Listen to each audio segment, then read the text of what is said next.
అందరికీ నమస్కారం. రాజకీయాల్లో ఆత్మహత్యలే కానీ హత్యలు ఉండవు. ఎందుకు చెప్తానంటే ఈ మాట, ఇటీవల కాలంలో ఆంధ్రప్రదేశ్లో వైసీపీ వ్యవహార శైలి చూస్తే ఆ విధంగా అనిపిస్తుంది.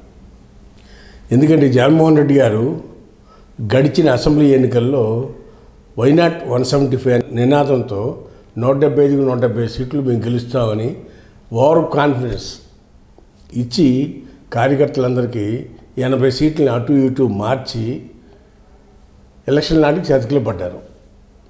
రిజల్ట్ వచ్చేటప్పుడు 11తో సరిపెట్టుకోవాల్సి వచ్చిన పరిస్థితి వచ్చింది. ఈ 11 ఎందుకు వచ్చినాయి అంటే అదొక లెక్క. 11 సీట్లతో ఓటమి చవి చూశారు. కనీసం అపోజిషన్ పార్టీకి అవసరమైన 18 సీట్లు కూడా రాలా, అంటే 10% సీట్స్ కూడా రాలా. దాంతో అపోజిషన్ పార్టీ లీడర్షిప్ కూడా ఇవ్వకపోతే ఈయన జగన్మోహన్ రెడ్డి గారు నాకు అపోజిషన్ పార్టీ లీడర్ ఇస్తేనే నేను అసెంబ్లీకి వస్తాను, లీడర్ ఆఫ్ ది హౌస్కి ఎంత టైం ఉంటుందో అపోజిషన్ పార్టీ లీడర్ కూడా అంత టైము మాట్లాడేందుకు ఇవ్వాలి, నేను ప్రజా సమస్యలు అసెంబ్లీ వేదిక చెప్పాలంటే నాకు అపోజిషన్ లీడర్ కావాలి అని చెప్పి నా స్పీకర్కి ఒక లెటర్ పెట్టారు జగన్మోహన్ రెడ్డి గారు. ఆ సందర్భంగా బడ్జెట్ సమావేశాలు జరుగుతున్నప్పుడు ఆ సందర్భాన్ని ఉదాహరిస్తూ స్పీకర్ గారు మాట్లాడటం జరిగింది. జగన్మోహన్ రెడ్డి గారు ఇలా లెటర్ పెట్టారు, ఇలా జరిగింది అని చెప్తూ సభ్యులకి తెలియపరుస్తూ ఆయన మాట్లాడటం జరిగింది స్పీకర్ గారు. ఆ సందర్భంలో స్పీకర్ గారు మాట్లాడుతూ ఒక మాట అన్నారు, ఏమని, ప్రజలు ఇవ్వాలి 10% సీట్స్ అనేది, ఇవ్వకుండా ఉంటే మనం ఎలా ఇస్తాము, ఇంతకుముందు పూర్వం ఫాలో అయిన పద్ధతులే నేను ఫాలో అవుతానని స్పీకర్ గారు చెప్పారు. దాని మీద మాట్లాడుతూ పవన్ కళ్యాణ్ గారు వైసీపీ పార్టీకి ఈ 5 సంవత్సరాల టర్మ్లో అపోజిషన్ అనేది రాదు ఆంధ్రప్రదేశ్లో, కాబట్టి కావాలంటే ఆయన జపాన్ వెళ్ళి అడగమన్నాడు ఆయన. ఆ సందర్భంగా వ్యంగ్యంగా జపాన్లో అయితే ఓటు శాతాన్ని బట్టి ఇస్తారంట అక్కడ అపోజిషన్ అనేది లేదు. ఆ సందర్భంగా అలా మాట్లాడడం జరిగింది. దాని మీద నిన్నగాక మొన్న ప్రెస్ మీట్లో జగన్మోహన్ రెడ్డి గారు మాట్లాడుతూ పవన్ కళ్యాణ్ని ఒక మాట అన్నారు, ఏమని, కార్పొరేటర్కి ఎక్కువ ఎమ్మెల్యే తక్కువ, ఆయన ఒకసారి ఎమ్మెల్యే గెలిచాడు అని వ్యంగ్యంగా మాట్లాడారు గారు. నిజమే, ఒకసారి గెలిచాడు కాదంట్లా. అయితే ఎలా గెలిచాడు, ఆయన పార్టీ పెట్టింది ఈయన పార్టీ పెట్టింది కుడియడంగా ఒకే సందర్భం ఉంది. 14వ సంవత్సరంలోనూ 13లోనూ పార్టీ పెట్టారు. ఒక సంవత్సరం 2 ఏళ్ళు తేడాతో ఇద్దరు పార్టీలు స్టార్ట్ చేశారు, జగన్మోహన్ రెడ్డి గారు పవన్ కళ్యాణ్ గారు. ఆయన ఫస్ట్ పార్టీ పెట్టి 67 సీట్లతో 14 సంవత్సరాలు పెట్టారు. 14 సంవత్సరాలు పవన్ కళ్యాణ్ గారు పోటీ చేయకుండా తెలుగుదేశం పార్టీకి సపోర్ట్ చేశారు. ఆ రోజు తెలుగుదేశం పార్టీ విజయం సాధించింది. 19 వచ్చేటప్పటికి పరిస్థితులు మారినాయి. పవన్ కళ్యాణ్, టీడీపీ, వైసీపీ 3 పార్టీలుగా పోటీ చేయటం వల్ల వైసీపీకి లాభం చేకూర్చింది.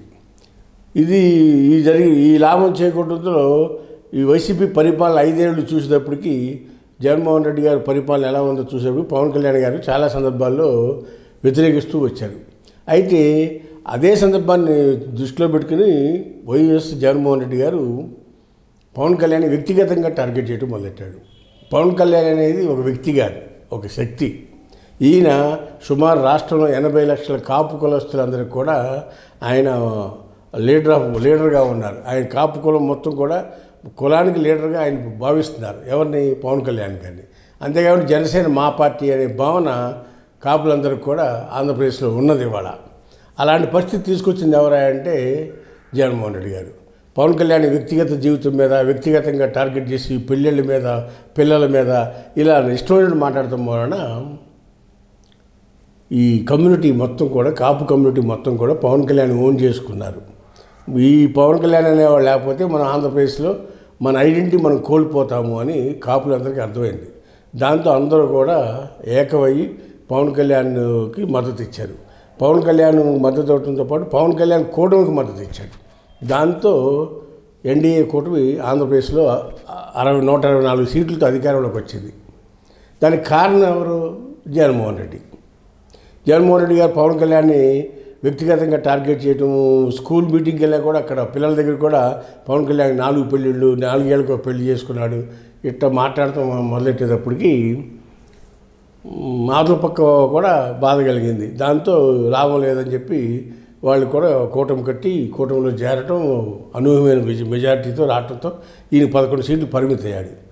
మళ్ళీ ఇవాళ కూడా అదే పరిస్థితి, అదే విధానం కొనసాగిస్తూ నిన్న ప్రెస్ మీట్లో మాట్లాడుతూ పవన్ కళ్యాణ్ కార్పొరేటర్కి ఎక్కువ, ఎమ్మెల్యేకి తక్కువ, ఒకసారి గెలిచాడు, ఆయనకేం తెలుసు రాజకీయాలు అన్నట్టుగా మాట్లాడుతూ కొద్దిగా హేళన చేశాడు.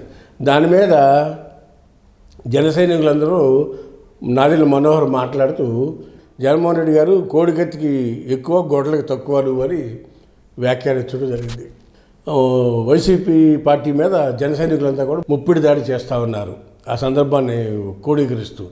అలాంటి పరిస్థితుల్లో కాపుల మనోభావాలు ఆల్రెడీ దెబ్బతినిపోయి వైసీపీకి దూరం అయిపోయి కాపులంతా కూడా జనసేన పార్టీకి సపోర్ట్ చేస్తూ ఉన్నారు. జనసేన పార్టీ కూటమిలో ఉంది. దీనివల్ల జరిగిన నష్టం జగన్మోహన్ రెడ్డికి ఇవాళ కూడా అర్థం కాలేదని మా అభిప్రాయం.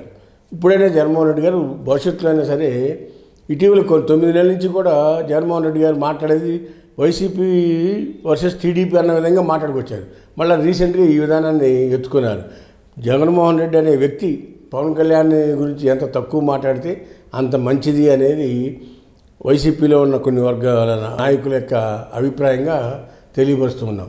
అంతేకాదు అది వాస్తవం కూడా. జగన్మోహన్ రెడ్డి వ్యాఖ్యానాలపై మొదటగా స్పందించిన వ్యక్తి మన నారా లోకేష్ గారు.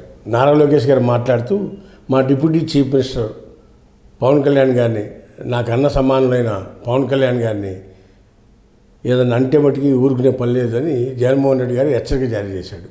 ఆ సందర్భంగా మాట్లాడుతూ నీకు 11 సీట్లు వచ్చినాయి వైసీపీకి, జనసేనకి 21 సీట్లు వచ్చినాయి, జనసేనకి పవన్ కళ్యాణ్ గారికి 70,000 మెజార్టీ వచ్చింది, నీకు 60,000 మెజార్టీ వచ్చింది. ఇలా కంపారిటివ్ చేస్తూ పవన్ కళ్యాణ్ గారిని సపోర్టివ్గా మాట్లాడటం జరిగింది ఎవరు లోకేష్ గారు. లోకేష్ ప్రెస్ మీట్ పెట్టి మాట్లాడటం వలన లోకేష్, తెలుగుదేశం, జనసేన సంబంధాలు మెరుగుపడుతూ ఉన్నాయి. నువ్వు చేసే పని వల్లనే వాళ్ళిద్దరూ కూడా ఒక అండర్స్టాండింగ్కి వచ్చి కూటమిలో సఖ్యతగా ఉండి చిన్న చిన్న సమస్యలు ఉన్నా కూడా అటన్నీ పరిష్కరించుకు ముందుకు పోతామన్నారు. అంతేగాని జగన్మోహన్ రెడ్డి వ్యాఖ్యానాల వలన పార్టీకి నష్టం తప్పితే లాభం లేదనేది ఈ సందర్భంగా తెలియపరుస్తూ ఉన్నాం. వైసీపీ కాపులు చాలా వెన్నుదన్నుగా ఉన్నారు గతంలో 19 ఎలక్షన్లో. అలాంటి పరిస్థితి వాళ్ళు లేదు. దానికి కారణం ఎవరు?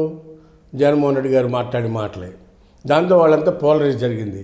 నాయకులు 4-5 ఉన్న పట్టుకొని మిగిలిన పబ్లిక్ లేరు. జనం అంతా కూడా జనసేన వైపుకి వెళ్ళిపోయారు. నాయకులు 4-5 మిగిలిన వాళ్ళు కూడా ఆఫ్టర్ ఎలక్షన్ తర్వాత రిజైన్ చేసేసి జనసేనలోకి వెళ్ళిపోయారు. ఇవాళ పరిస్థితి చూస్తే జగన్మోహన్ రెడ్డి ఆ విధంగా దాడి చేయడం వల్ల మళ్ళీ కూటమిని బలపరిచేందుకు ఉపయోగపడతాయి తప్పితే పవన్ కళ్యాణ్ తిట్టడం వల్ల లాభం వైసీపీకి లేదనేది ఈ సందర్భంగా మీకు తెలియపరుస్తున్నాం.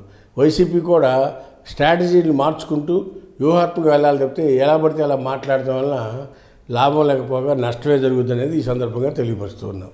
హాయ్ ఫ్రెండ్స్, మా ఫ్యూచర్ టుడే ఛానల్ చూస్తున్నందుకు చాలా థ్యాంక్స్. మరిన్ని లేటెస్ట్ వీడియోస్ కోసం వెంటనే సబ్స్క్రైబ్ చేయండి. అలాగే ఈ బెల్ని కూడా రింగ్ చేసేయండి. మా లేటెస్ట్ వీడియోస్ నోటిఫికేషన్స్ అన్నీ మీ మొబైల్లో వస్తాయి. మా వీడియోస్ మీకు నచ్చితే లైక్ చేయండి, షేర్ చేయండి, నచ్చకపోతే కామెంట్ చేయండి.